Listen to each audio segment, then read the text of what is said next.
சரி, அண்ணாமலை மேட்டர் ஒரு பக்கம் இருக்கட்டும். இன்னைக்கு தமிழக பாஜகவுடைய நிலைமை என்ன, அதிமுகவுடைய நிலைமை என்ன அப்படிங்கிறத பற்றி நம்ம கண்டிப்பாக பேசணும். அதற்கு முன்னாடி அடிப்படையாக ஒரு கேள்வி இருக்குது. அமித்ஷா அதிமுக தலைமையில் கூட்டணி அப்படின்னு அவங்க முடிவு பண்ணியிருப்பாங்க. ஆனால் அதிமுகவை மீறி நம்ம செயல்படக்கூடாது, எடப்பாடி பழனிசாமிக்கு அடிமையாக நாங்கள் செயல்பட வேண்டும் அப்படிங்கிறதெல்லாம் அமித்ஷா சொல்லியிருக்க மாட்டார். இங்க இருக்கிற கட்சிக்காரங்க தான் அப்படியான ஒரு முடிவை எடுத்திருக்கிறார்கள்.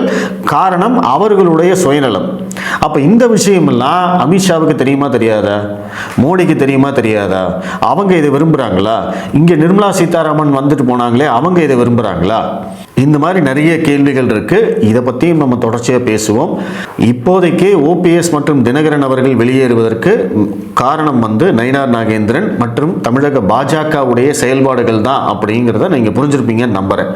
அவங்க இன்னைக்கு வெளியில் போயிருக்கிறதுக்கான காரணம் அவர்களுடைய டிமாண்டை ஏற்றிக்கணும்.